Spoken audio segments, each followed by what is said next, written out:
Today I'm with Tanesha Austen, who's the co-founder of Armchair Marketing. Hello, Tanesha. Hey. Thank you. And today we're in your office.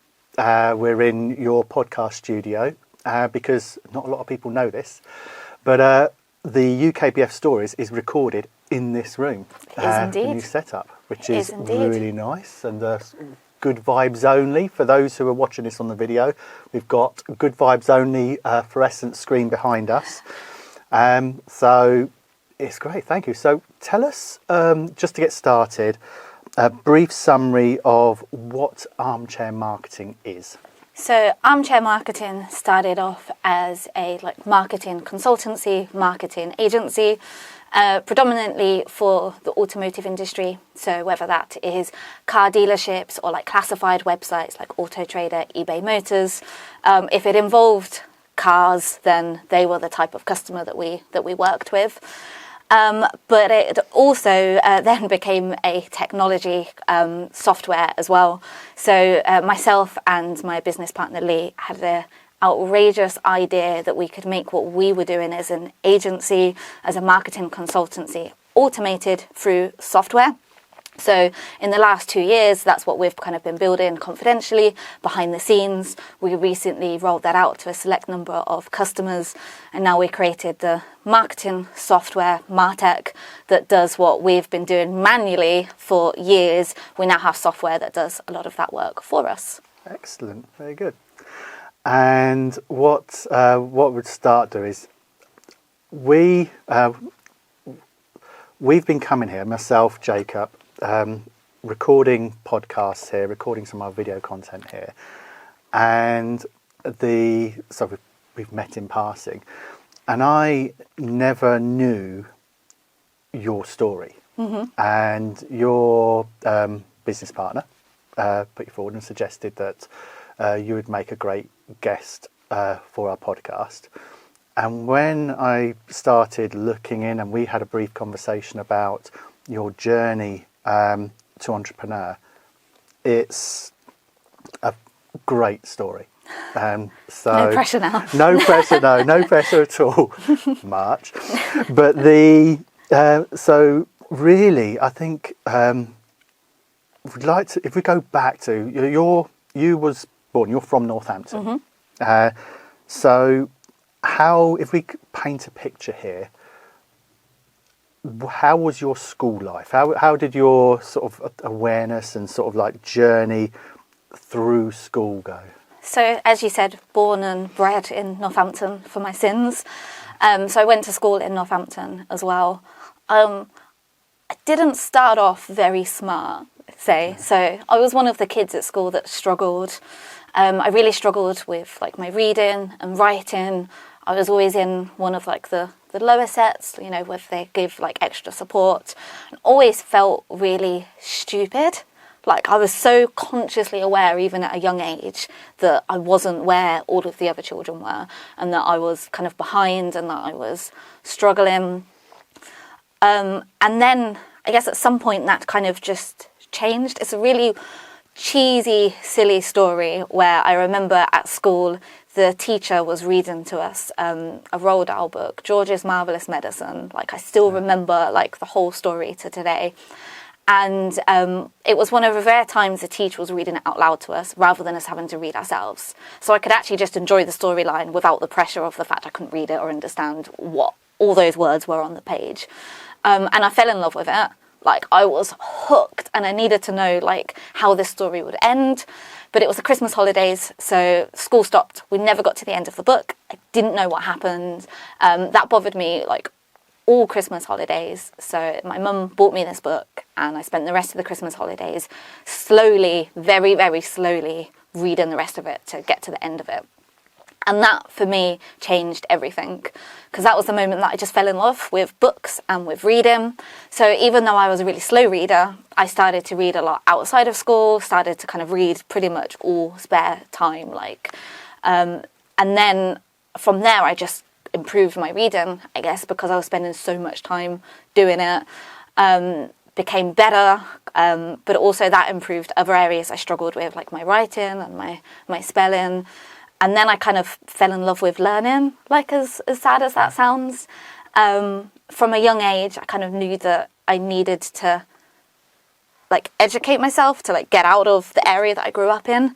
Grew up in quite like a not nice area of Northampton, kind of council estate, not the nicest area, the sort of area that if you walk on your own, you're gonna get mugged. Like, and that happened to you quite a few times, yeah. Quite a few times in that area. So not a nice area at all. I don't know where I got it from, but I just knew that I needed to kind of like educate myself to get out of that area and to change things. And then that belief of finally I can read and I'm a better reader started off that actually maybe I can learn other stuff that I'm also struggling at. But I always had to work like 10 times harder. I wasn't one of those kids that I remember at school that was just like would turn up and gifted and like naturally really smart. I always had to like revise every single evening to get to that point. So yeah, I didn't start off like academic at all at school. No. Are you dyslexic? I am, yeah. But I didn't find out I was dyslexic until like I was halfway through university. Like deep down, I think I always knew. Like I struggled with reading. My spelling is still like atrocious to today. Like thank God for like spell checkers online and like Grammarly saves my life on a daily basis. But yeah, I didn't find out until I was a lot older. So I found a lot of like I guess like hacks to try and like get better at exams, to pass exams and do what I needed, like different ways of doing things to I guess how everyone else was doing it. So you went from, as you said, like bottom sets and really struggling without any diagnosis or anybody saying you are dyslexic explaining. You grew up, if I be so blunt, to say thinking you was dumb. In that sense. Absolutely. Alongside that, you effectively through hard graft and picking up from one book, one story you wanted to know the end of, you sort of pushed yourself to learn to read and learn to write to improve your sets. At the start of your sort of high school era, is it fair to say you wasn't destined for passing your GCSEs at any sort of notable level? No, I think by the time I got to that point, I went from primary school being at bottom sets, and then I did middle school and then upper school. So I kind of at some point halfway through middle school, that kind of changed. And I started, by the time I went to secondary school, was in the top sets, got pretty good grades, was expected to get really good GCSEs, expected to get really good A-levels, and then found myself actually struggling with that pressure of the expectation when you kind of get those, you're expected to get those A's, to get those B's, and not go into a good school where the grades were probably quite low as an average at that school. The teachers would add a lot of pressure onto, I guess, me and other students that were expected to get those good grades because, to bring up their average and to make the school look better. So at that point, there was, I guess, that expectation that I would get good grades. And then when you got to sort of your end of your upper school, you then went to university, but you didn't have the encouragement at home, is it fair, to go to university? Yeah, I nearly didn't go to university. I remember it being like the deadline week that we had to like all submit our applications. And I had that really nervous wobble of, I don't think I'm smart enough, I'm not good enough, what if I don't get the grades to get in? I was really scared of failure. I was scared of applying and then being told I hadn't got in, or what felt worse, being told that I'd got in, but then not getting those grades and then kind of letting everyone down and disappointing. And I remember going home and saying that and saying, I don't think I can. I'm thinking that maybe I won't go to university and I'll skip it. And I was kind of encouraged that maybe that was a safer route, not applying, not going to university, rather than encourage that, no, you can do it, it will be fine, and, give it your best shot, and even if you don't get in, you'll be fine. So I nearly didn't apply. And then luckily I applied the day of the deadline. So in the afternoon, not even in the morning, like pretty close to that deadline. And luckily I had a teacher that said, apply. What's the worst that can happen? You can do it. Your grades are really good. You can get in. And she kind of said to me, apply. And even if you decide not to go, at least you have the option. Let's put in the application form. And she kind of convinced me and said, like, you can do it. And she sat with me, kind of completed the form, made sure I got it in time and submitted it. And then I went home and said, I've submitted the application to university. I'm going. And wasn't met with the best support when I'd done that. I was kind of like, oh, you're going to go away, you're going to move away, and kind of, I guess my family wanted to keep me close and didn't like the idea that I would end up maybe travelling away and going away for university. But luckily I got that application literally in just in the nick of time, really. And I'm quite relieved that I did manage to get into university, because in all honesty that application probably wasn't that great. It was very rushed. Like it's a miracle that someone read that and thought, let's give this girl a chance. And the you was living at home with a single mum? Yes. Any brothers and sisters? Yes, one brother. One brother. Yeah. And what was your mum's ambitions for you then, really? If you think from there, you're saying you didn't really have that sort of encouragement to go for it. What did you get? I guess I didn't have the best household growing up. So for most of my upbringing, it was just me, my mum and brother at home, and occasionally my dad would be on the scene, but very, very rarely he would be there. I think my mum was pretty much a single mum. She had me quite young, and also my brother was diagnosed with autism, so he really struggled at school, but also was quite troublesome, got himself in a lot of trouble. Was very well known at school for not being well behaved and getting into trouble, and teachers were always shocked that we were related, because I was quiet and good grades and he was very noisy, not good grades at all, the polar opposite. So I guess the only expectation on me is that I would be quiet, well behaved and cause no problems, and as long as I ticked those boxes, everyone at home was happy.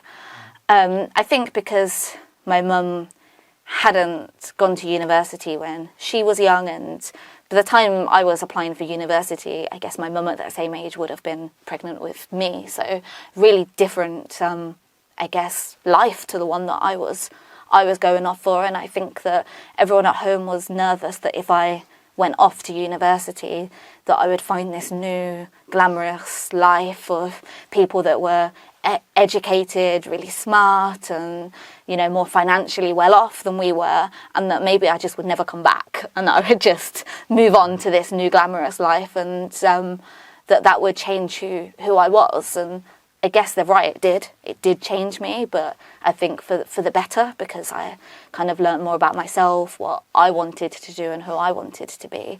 And I guess that sometimes I think my family was afraid that they would lose me in doing that. But so instead of encouraging me to spread my wings, that cheesy saying, and to learn who I was, it was, I guess, safer for them if I just, I guess, stayed at home and didn't do that. So I didn't get the best encouragement. Okay. And when you say your dad was sort of on and off the scene, I'm painting a picture in my head of somebody that wasn't around a lot. Yeah. Fair to say, probably not an inspirational. No, not at all. Those classic funny stories that people say about your absent father that says he's going to go and buy a pint of milk and disappears for 6 months. That was him. That right. Was very. Okay. It's funny because people talk about that story, but he really did that. Would go to the shops and then just not come back for 6 months. Wow. He gave me more emotional trauma than inspiration, but I guess in a weird way that inspired me, that I wanted more and wanted a different life. So weirdly, not a nice man, and not someone that anybody would look up to, and a terrible father. Can't think of how you could be a worse father than he was, but that actually inspired me to be I guess to have a different life and to do better for myself. So I guess weirdly need to thank him for inspiring me. So I guess weirdly he was inspiring, but just not in the way that anyone would hope or want to be inspiring. More of a pushing away than pulling, Yeah. sort of pulling you to good things. Yeah, absolutely. The giving you nothing but emotional trauma is quite an expression to use there. I don't know how much I want to go into that, but is that what are we talking? It was an abusive household. Yeah. It was a sexually abusive household. So I struggled growing up. That obviously had a lot of like lifelong consequences in terms of like trauma and defining who I am now. So that's something that I struggled with. I struggled with for many years. I struggled with, even when I started this business, my own self-belief that I could be something, and that I could do it, and that I was good enough, was something that I really struggled with. And I had to overcome a lot. But I think that it's weird, because when I was on that journey for kind of recovering from a lot of that trauma, I would hear people say that, it makes you stronger and you can grow from that trauma and you'll be a stronger person. And I always just thought that was nonsense. I was like, how can something so horrible that I'm struggling to cope with make me stronger? I was like, that just feels like a really cheesy thing that people say to make you feel better. But then to get to the other side and get to where I am and now in life, I can sit here and say, no, it really did make me stronger, because you have to really look at yourself, and you have to really look at all of the things that you're struggling with, and in a way not get over them, because you don't get over things that happen in your life, but learn to cope with them and to learn to deal with them. And now I think as a result, I'm quite good at dealing in stressful situations, and I'm quite good at standing back and processing how I feel about a situation. And actually now, in comparison at work on a daily basis, it's quite difficult for something to happen at work that I find quite stressful, because nothing was really that stressful in comparison to dealing with that sort of like childhood trauma. Yeah. So I think it has definitely made me a stronger person. But also means that I do have challenges that sometimes that I will struggle, and things are slightly harder than someone that had a different upbringing. But I guess by doing a lot of therapy and talking about it lots, and kind of looking at the things that I've struggled with, realise that actually everybody has some sort of trauma, and everybody struggles with things, and that actually that's more normal than I thought it was. And that now I've realised that even people that had the best upbringings and the best childhoods have things that they struggle with. And I've kind of spent ages thinking I was abnormal and that I would struggle in business as a result. And now I realise that everybody has quite similar challenges and quite similar difficulties. But because I didn't have a good childhood, I was forced to address them and to look at them. And I think that's probably made me easier to deal with those challenges than perhaps some other people. And going to, that teacher helping you put that application into university, giving you that support in the school that was missing from home, gave you that opportunity, and college did open up a new world to you. It did, and did show you that perhaps what was almost normalised in home isn't normalised, and you can see a different future in front of you. Yeah. So how was university?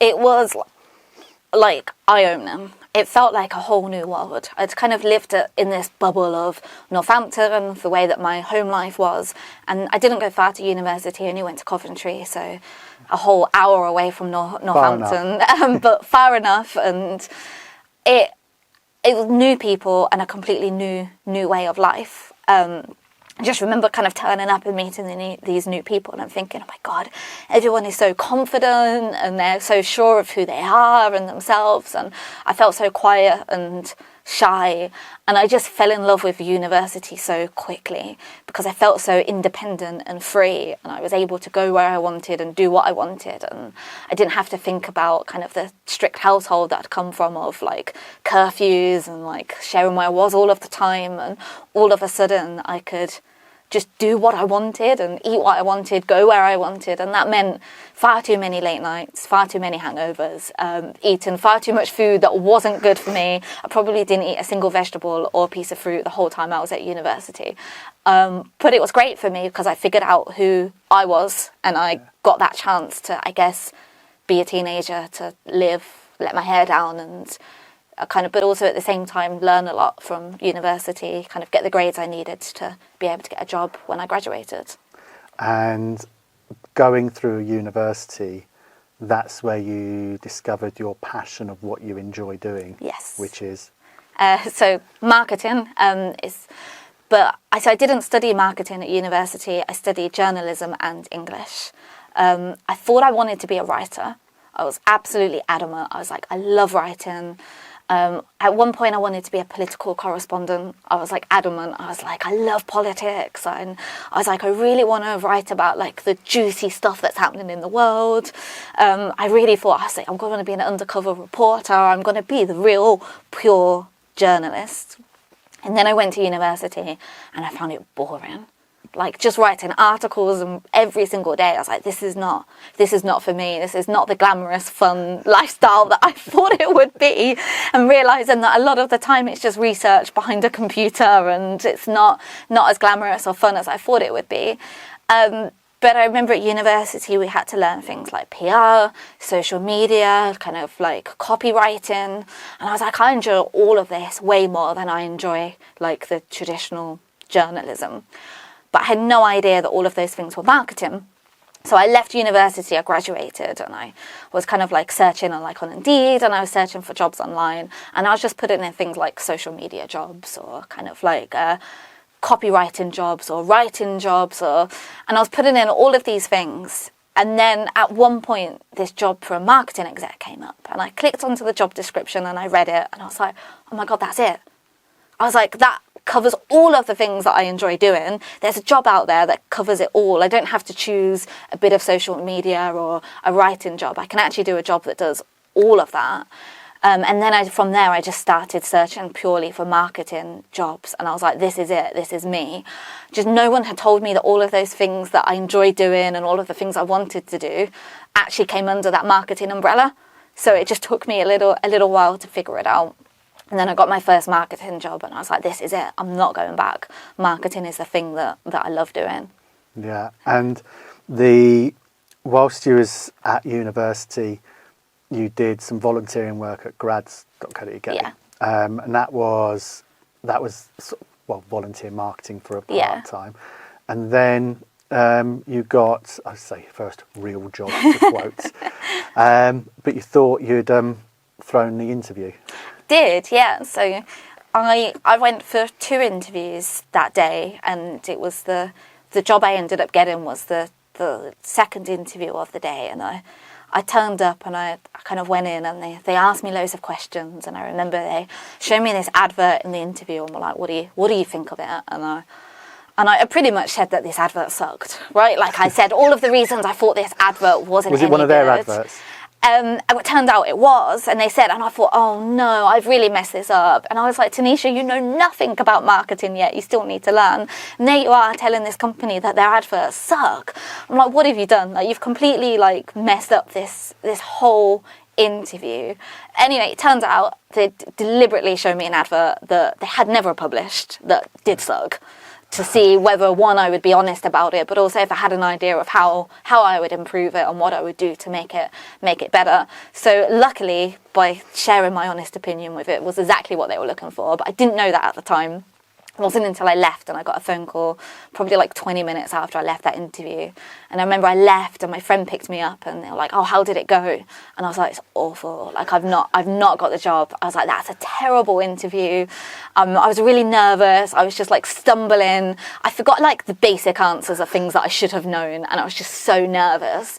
And then I got this phone call when I was still in the car on the way home offering me the job. And I tried to be like really calm and cool, collected and be like, oh, thank you very much. But deep down, I was like so excited. I was like, yes, like I've done it. I've got the job. But also it was the job that I wanted. I'd gone to a few interviews and they were all very much, marketing exec jobs, but 90% making tea and coffee and a little bit of like actual, marketing work. And then there was this job. And in the interview, they explained the role. And I was like, oh my God, sounds amazing. I'm going to learn so much. It's really like hands-on. And everything they said that I would be doing, I thought, I don't know how to do any of that, but I want to learn. So this sounds great. So when they called, I was like really, really happy. Yeah. The way you describe that, you have a real thirst for knowledge, don't you? Yeah, I try. Like, I like to learn. Like anybody, I struggle sometimes when it's something I don't know the answer to. No one likes to feel stupid. But my business partner, Lee, like, always kind of encourages me to make mistakes and to fail, because you learn through failing by doing something that you don't know. And kind of, I'm lucky that I've had a lot of people around me, like in particular in the last few years since having the business, that have taught me that it's okay not to know the answer to everything, and to reminded me, I guess, that thirst for knowledge that I had at university, that was very much, I don't know the answer, so I need to figure it out. And I've had to learn that since starting the business. I've found myself in that position again of, I don't know how to do that, I don't know the answer, so I'm going to have to figure it out. Yeah. We never stop learning. No, never. So you was at Perry's for 4 years, and there was a lady there who really inspired you, and I'd say sort of took you under a wing a bit, perhaps, the HR director. Tell us a bit about her and sort of how she helped you. Yeah, so Julia, their HR director, the company, Automotive company, so very like male dominated company. So one of the only female directors at the time in the company. So it was really inspiring to obviously have a female director to be able to kind of look up to as a young woman kind of coming into the industry, fresh out of university. But also she kind of taught me a lot in terms of about hiring, recruitment. And I was only a marketing exec at the time, so I didn't have kind of any say or any role when it came to kind of HR or recruitment or hiring more people into the team. But she kind of brought me under her wing, taught me a lot in terms of like how to hire people, how to find the right people, but also involved me in some of the interview processes. So for the last couple of people that we hired while I was there, she brought me into those interviews so that I could ask questions, so that I could kind of sit in and kind of watch her process, but also involved me in terms of some of those internal conversations after those interviews and kind of how they were vetting who was and who wasn't a good fit or good hire for the company. And that was obviously then when later on kind of set up this business. They were really useful skills, but also just very much empowered me and very much made me feel like, actually, you know what, maybe I can manage a team one day, maybe I can do this, and actually maybe I can learn more about some of these other areas of business that I didn't know anything about at the time. So I'm very thankful to her, and not only for her good fashion sense, and we talk a lot about shoes and fashion at the time as well, but also for actually teaching me a lot about kind of hiring and recruitment and how that worked. We've had a few strong, successful women on this podcast so far, and one comes to mind immediately, Shalom Lloyd. So she runs Naturally Tribal Skincare and EMC, and she uses the term "pass on the baton" for empowering women. Nice.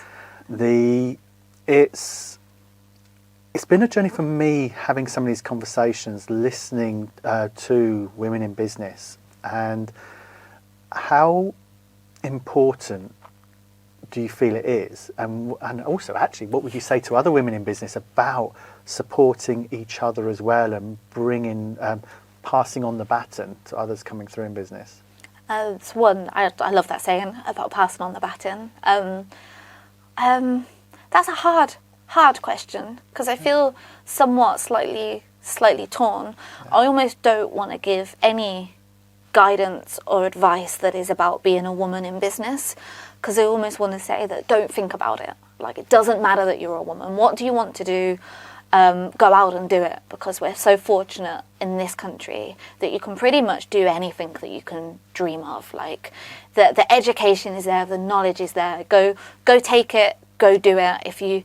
If you're passionate enough and you're hungry enough, then it's there to do, whether you're kind of male, female, like regardless of kind of gender, then that, you know, it's there for the taking if you're hungry enough, or if you want it.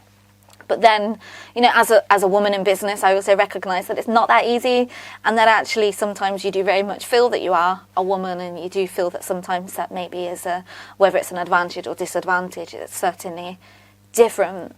So I guess I just think it's important as a woman to be there as a confidant of other women coming into business, but also to, I guess, to share the knowledge of things that you've learned.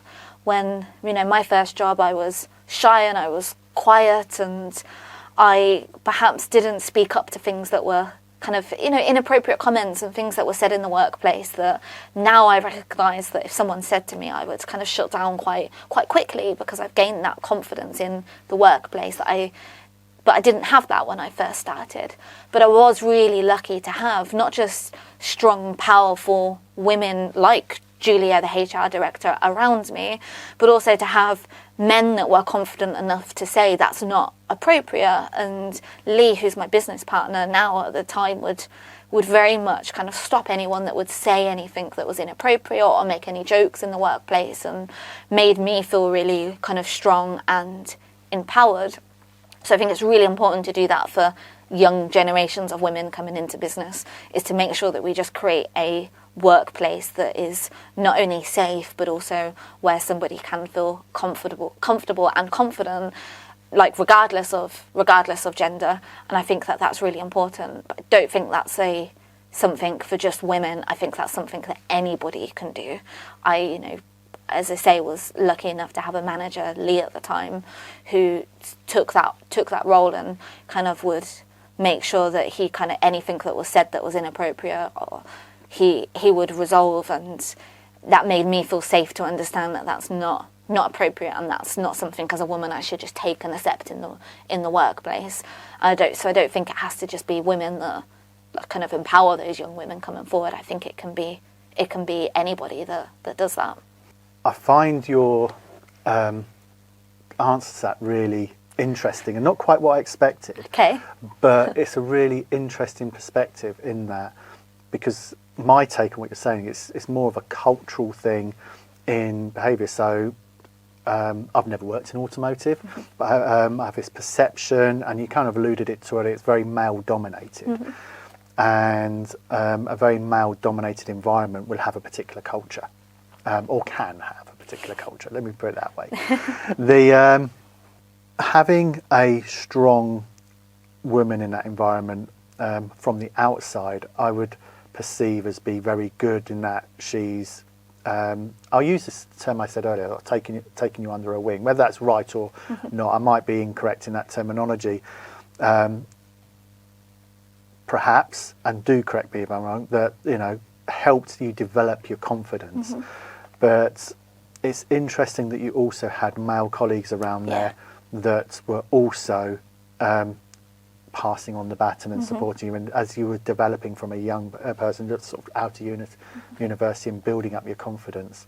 So yeah, I find that an interesting answer, where you're talking about the cultural side more than just it's men or women. Yeah. I think even to today, I find that both men and women that I find inspiring around me have that ability to kind of, I guess, pave the way and set the groundwork where women feel comfortable in the workplace. And only a couple of years ago, I had an incident where a customer sent me this inappropriate text message. And I had that horrible moment where it comes through and you think, oh, geez, like, how am I going to deal with this? You know, like, how do I deal with this in a way that is both professional, but also is very firm to say this is not appropriate and this is not the way that we're going to communicate. And actually, one of the people that helped me in that situation was another man, that he was, you know, something that he was passionate about, that this is not acceptable, this is not okay. And, you know, he's one of the, you know, leaders in the industry, Phil Jones, who's head of eBay Motors.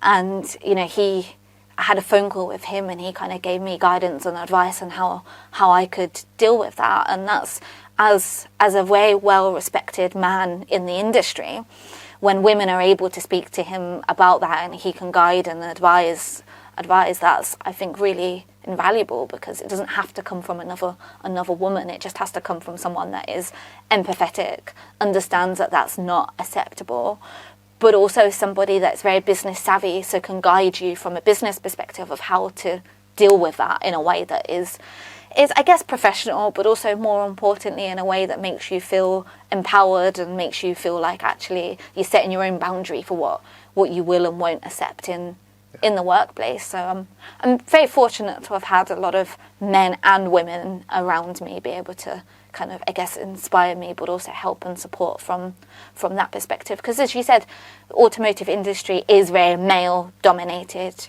industry. There are a lot of perceptions about the industry and about, I guess, how people would behave in that industry.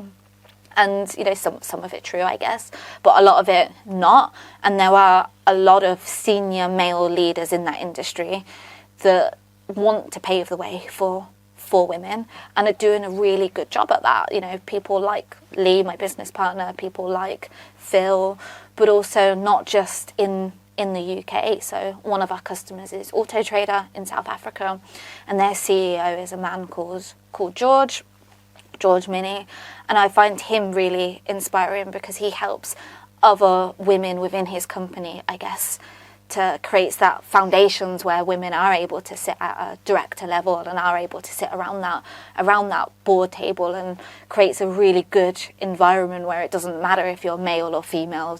You know, if you have the knowledge, if you have the skill set and you're able to do that job, then you know you are the person for that role. So I think that perhaps in an industry that is very male dominated, like the automotive industry, it needs men like that to pave the way and to make the change, so that women, I guess, are able to pass on that baton. They have to be in that seat in the first place to be able to pass that on. And in some companies and some industries, it needs the men that are in that seat to do that, to actually make that change first. Yeah, and we're talking about women empowerment and sort of career progression for women, but the words you just used just a moment ago for the gentleman from South Africa, Autotrader South Africa, it says if you've got the skills to do the job, then it doesn't matter. And for me personally, so anybody who knows me says that I'm a massive champion for SEND, so special needs, learning difficulties, and empowering people with various mental or physical ailments, disabilities, to get them into meaningful employment is the term we use. And you can put, I would say you can put that across anything, whether it's ethnic diversity, sexual diversity, SEND diversity. If you're the right person for the job, you've got the skills to do it, then you're the right person for the job. Yeah, I'm a firm believer of that.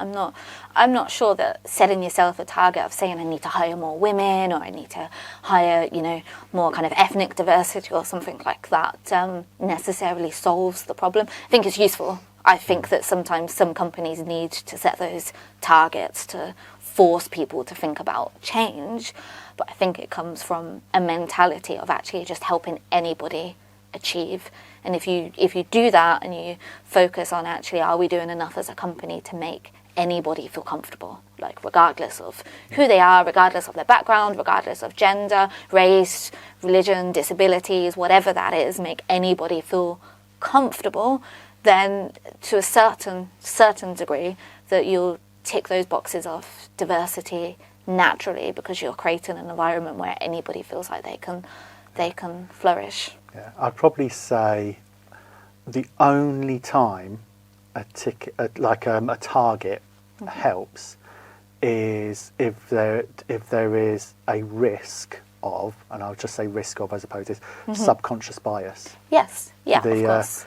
It's if the organisation is safe, knowledgeable and aware there is not a subconscious bias, they've overcome that, then the targets don't even become an issue. Yeah. But if there is an issue of subconscious bias going on within an organisation, then having a target focus the minds But exactly as you're alluding to there, it then sometimes can lead to the wrong person being hired for the wrong reason. Yeah, and I guess the target highlights a problem as well, doesn't it? So when you kind of sometimes look at the numbers of a company and you realise actually there's not that many women, or if there are women, they're certainly not of like a senior management or kind of higher level, or actually we just don't have that much diversity kind of across our employees, highlights the problem so that somebody can consciously fix that and look at, well, why isn't that? Is it a matter that we're not attracting those people to want to apply for the job, or is it a wider problem that when they're joining that for some reason they're not feeling comfortable enough to stay in that company, and that at least allows people to fix that. So I agree that it's really useful, but I guess I've kind of always want to believe that I'm being hired for a role based on my skill set and being best for that role, not because a company wants to tick a box and it's like, oh, it's really great that we've put a woman in that seat. Although I agree that it's useful to have those targets. So we're moving through Perry's, and then after 4 years, if I remember correctly, that's when you first made the leap into starting your own business. Yes. Yeah. With your current boss at the time within Perry's. Yes. And that's when Armchair was born. How did that decision come about, and what was that sort of transition, sort of those periods of months from going from, boss and member of the team to business partners and starting up Armchair? Yeah. So at the time I was like 2016 we started Armchair Marketing, so I had just turned 24, so still very young, and myself, Lee, and a couple of other people that joined us at the time had conversations for a long time about maybe kind of starting a business or doing something kind of outside of Perry's. And it started off as something really small.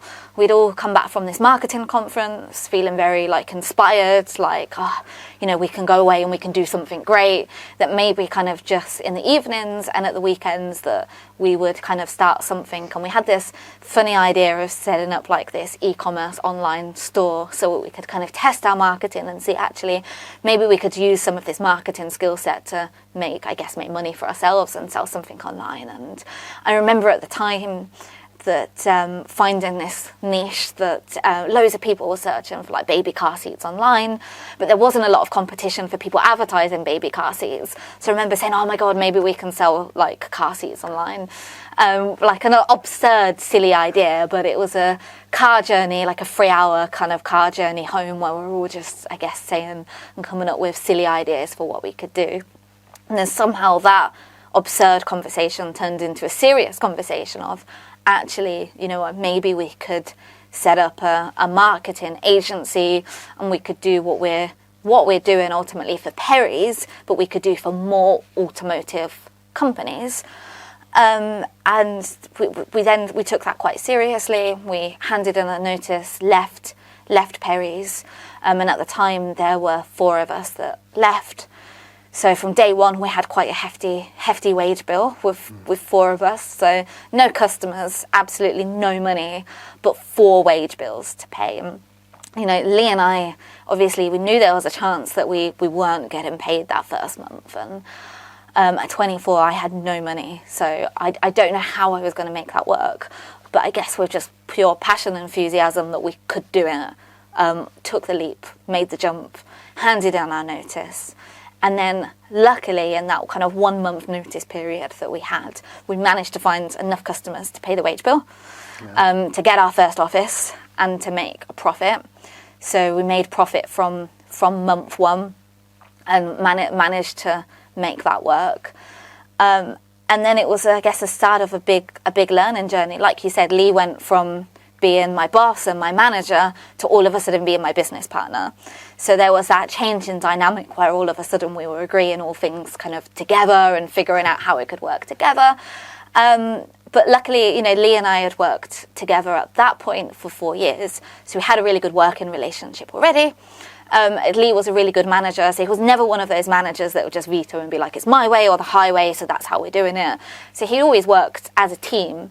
So weirdly, although he was my manager, we were very used to working together as a team and kind of figuring out how we were going to tackle a problem and how we were going to do something. So in a weird way, not much changed, because we were just, I think we were a good team, and we were used to working together anyway. I guess it was just a slightly more of a, learning curve on both fronts, because Lee was also setting up a business like this for the first time, so we were both in a position where we didn't really know what we were doing sometimes, and we were both figuring it out together. But we have very different skill sets that complement each other nicely, which meant that as, I guess, founders of this business, we both quite naturally gravitated to doing different things that the business needed, and finding, I guess, our own departments and our own areas that we could kind of flourish. So Lee is kind of really good at kind of storytelling and explaining to customers what we're going to do, how it's going to work, and getting them really excited and really passionate about kind of how we're going to improve their marketing. I'm more numbers, so I'll put numbers behind that, and I'll come in and say, well, this is what you're doing at the moment. These are what the numbers, could look like if we work together, but then also working out the financial side of the business as well. So quite lucky that our skill sets complemented each other, and it kind of like over 6 years of the business, we've kind of, I guess, naturally gravitated towards different areas of the business and made that work.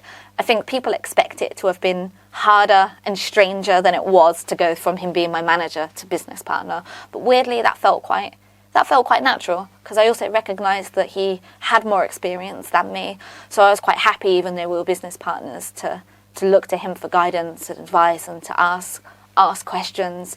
But then also, likewise, he would do the same with me when there was an area that he didn't know, and we had a lot of mentors outside of the business to help us as well and answer questions and give us knowledge. But it was a whirlwind. It was to take that leap. It's having gone from nothing to profit in your first month is phenomenal. What I find really impressive about that part is you've very quickly got some really key players. I mean, I know you've got a meeting going on there, because there's usually an Aston Martin, a Ferrari, and all these sort of like cars in the car park on the estate. Our customers have very nice cars. So we always know Armchair's got a meeting, because you can probably got half of the nation's debt in vehicle value parked in the car park. When you're sort of coming into starting a business, getting into sort of the legals of it, was it and I'm going to use the term leap of faith, of literally just launching out there, create a company online or whatever it might be, and boom, we're just going to go for it? Or was there a sort of like a business plan written, financial forecasts, marketing strategy? Was there like all that documentation put together of a documented plan to launch, or did you just do it? So if you'd asked me this when we started the business, I would have said, yes, we have a business plan. We know, we have our forecast, we know what we're doing. Now, 6 years on, when we've written an actual business plan for how we're going to launch like the software and technology that we've created, I look back at the plan that we had and I'm like, that wasn't a business plan, Tanesha. That was, some ideas and thoughts about how you might launch a business. So I thought we had a really good plan. We didn't. I think the business started based on like pure determination and the desire and belief that we could make it work, and that passion drove us to luckily making it work. And when it came to starting the business and actually creating the business itself, none of us had any idea what we were doing. We tried to fill out, all of the paperwork for Companies House and submit that. And the first time it got disapproved. We'd completed something entirely wrong. It got disapproved. And I remember we had this first customer and we needed to get them to sign the contract and we needed to send that first invoice, and we were all in a panic because we're like, oh my God, it's got disapproved, and we've already got business and we need to actually get it all signed properly, and we've not even got the business actually paperwork finalised and completed. And then we actually used one of your tools to get it done. So paid, used the tool, did that, and then within the space of an hour I had a business all set up and fine. I remember thinking, oh my God, I wish I'd known about this like the first time, because we'd spend like days completing all of this paperwork and kind of figuring out, what does that question even mean? Like, how do we submit that for it to get disapproved, and then use your software, and then it was approved within an hour, and I was like, oh my God, that's so much easier. Like, so you actually set your company up through one of Business Data Group's no, clients? absolutely. Wow. Yeah, absolutely. And then when we moved to this business park, I actually remember saying to Lee, when we saw you guys on the sign, saying, oh, that's what we used to set up the business. We actually use that tool. Wow. Yeah, never knew that at Yeah. all. So through using some really easy software. Very easy. Software, yeah, recommend it to anybody. you set the company up. What about now I'm almost cringing myself asking this question, because it's like asking a couple that have only just got married, did you put a prenup in place? But the sort of shareholders agreements or sort of contracts between the business founders yourselves. Yeah. Is that something that was on your radar or put in place or not? Kind of. We had a very rough and ready Word document that outlined how it was going to work, what it would look like, and kind of outlined, you know, who was going to have what shares, and kind of like under what agreement we might kind of have to like hand those shares to kind of each other, and what that would look like. Very rough and ready, not written by a lawyer, but just something that Lee and I were happy with and that would work. In all honesty, we kind of set the business up on pure trust. We didn't feel like we needed it.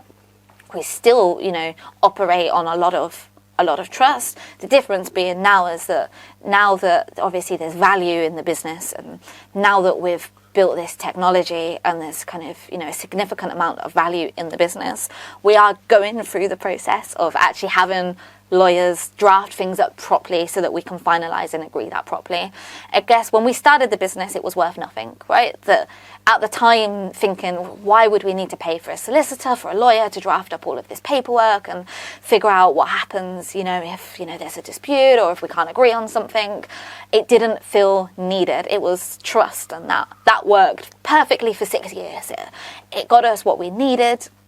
But now we're looking to kind of bring other people into the business, and we recognise the need to formalise that. You know, if less so for Lee and I, because I think we still have a really good working relationship, can operate on trust. But we recognise that that's not the mature business thing to do, but that would also make anyone else coming into this business feel really nervous. That, you know, what actually if that doesn't work one day and we can't agree, what happens? You know, how does that work? So we are in the process of drawing all of that fun legal stuff up properly. To be honest, I was expecting you to go, we just did it, because that is what nearly every business partnership does. When we see questions come into the UK Business Forums community about partnerships, then if something should ever happen, that's usually when people come along onto an online community and say, help. They've never got an agreement in place. So even having something that is documented that you've just agreed between the two yourself, you are light years ahead of so many small business, startup businesses going into partnerships. So I wasn't even expecting you to have anything. But it's interesting that you're now at the stage of, you know, expanding the business, looking at sort of potentially bringing in other investors and or shareholders in, and it's sort of all coming to sort of ahead now, and you're looking at that stage now of formalising it, which is a fantastic story in itself, actually reaching that stage. You've answered the other question about where you've sort of agreed the roles and when all that came together. I think sort of bringing it to where you are now, it's worth mentioning for anybody listening who heard, you know, will know the story and sort of the young girl struggling in the early part of school, struggling with dyslexia and confidence. I've seen videos of you on stage talking. You've come on a huge, in leaps and bounds, pushing yourself outside of your comfort zone. And I would go so far as to say the getting away from the environment that you grew up in and having that as a driving force behind you, to push you forward, has given you an energy that, you know, it will continue to push you forward. How will you know when you've made it? Oh, what a good question that is. I'm not sure I ever will. I think my version of made it keeps changing as I learn and develop. I think if you had asked me at 20, like, how will you know if you've made it? I probably would have described maybe a situation I'm in now. So, you know, I'm a situation where I can come into work every day. I really enjoy what I'm doing. You know, to be an owner of this business, to hire the great team that we do, to have built like a product that, you know, I really passionately believe in, that people are buying, that people want to use. I would have looked at this and been like, oh, you've made it. That's amazing. But then now, sitting here today, I kind of look at, you know, where I believe that I can take it and the numbers that I believe that we can hit. But I know that when I get to that point, that I'll then be looking for the next challenge, and I'll be looking, well, where can I take it now? And I think that for me, something that I've learned is less so thinking about at what point have I made it, but more having an appreciation for where I am now, but in an excitement and enthusiasm for where I'm going. And then that means that I can enjoy the current moment, and I can enjoy what I've created, and I can feel really proud, and I can feel really happy for that, but also have that one eye on, well, this is where I want it to be, and I can be better, and I can get it there, and these are the things that I need to do to get it there. So I'm not sure I know the answer to that yet. I know I could answer, you know, what, you know, in the next 5 years, what I want that to look like, and where we should be, and what that should look like for me personally. I could probably even answer that for, you know, the next 7 to 10 years. You know, obviously lots changes, and I imagine that vision will improve and change over time. But I think my dreams keep getting bigger. So I think if we had this conversation in 5 years' time, my dream and vision will be hopefully even bigger, and it would have changed even more. So I don't think that I will ever know. And I don't think there'll ever come a moment where I'd be like, I've made it, because I enjoy learning, I enjoy improving, I enjoy trying to make something better. But I guess in order to be happy and content in life, also having that recognition that actually what I've already built is already really great, and actually I can enjoy that, and I can look at that, and I can still feel really proud, even though I want it to be so much more. You're creating your own life. You're creating your own identity. Is there a relationship with your family from your younger years? No, sadly. No. I was about to say sadly not, but actually I don't believe that. I think I say sadly not because that's like the society expectation that I would be sad about that. But I have a family. I have close friends. They're not a biological family, but I do have a family that I'm very, you know, close to. The Christmas dinner and all of those, you know, very nice family things. I'm very fortunate enough to have, I guess, a family that I've chosen, not a family that I was born with, and that are supportive, that will encourage me. And I think something that I've learned in life is that it's okay. It's okay not to have that family. It's okay not to have that perfect nuclear family that society kind of like drums into you from a young age. It's like, you know, this is the most important thing. It's okay not to have that perfect Hollywood movie family that, you know, and cheesy matching Christmas jumpers and the whole shebang. It's okay not to have that. That's fine. Bit like awkward there, Jacob. We're wearing matching jumpers. But actually the most important thing is building the life that you want. And actually for me, having actually a period in time where I was very independent was important to me, and that's made me feel confident, and that made me feel comfortable. And now, you know, I'm lucky to have, you know, people that I call family, and, you know, okay, not biologically, not by blood, but they are family to me that have supported me. And even for people that don't have that, it's okay. It's fine. And I guess anyone that watches this that is maybe struggling because they don't have that family and they don't have what people tell them that you're supposed to have to be happy, that's fine. Go pave your own journey, go make your own life, go find the people that will support you, that will tell you that you're brilliant, that will encourage you and make you think that you can achieve anything that you want, because you can. And people that make you feel great is what's most important. It doesn't matter if it's family, if it's not. Your tribe is out there, your people are out there. Sometimes it just takes longer to find if you're not, born into a family that give you that, and that's fine, that's cool. That is such a powerful message, and thank you for saying that. My last question would be to the people, to your tribe, and anybody who knows you, how would you like to be remembered? I think I want to be remembered for trying to make the best possible life. I want to be remembered for being kind. I think we all are challenged with that sometimes when life is stressful, for being our kindest selves. So I try and challenge myself with that every single day. I want to be remembered for being, determined, for always kind of trying to achieve my goals, for always striving to do that. And I'd like to be remembered for always admitting when I'm wrong, because that is something that I struggle with, and I don't always do that. And sometimes I'm so kind of know what I want and where I'm going, that I'm not very good at actually taking a step back and thinking, I think I'm wrong there, or I think I can do better.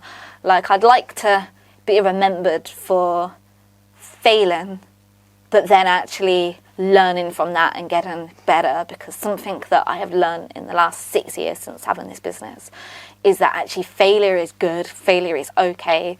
When you fail, you learn, you get better, you improve. So the more I can do that, I think the better I'll get. It's so true. And Tanesha, I'd love to thank you for sharing your story here. You're welcome. Thanks for having me. It's been a pleasure. It's been fascinating talking to you. And without a doubt, your story will inspire many others. Thank you. Thank you.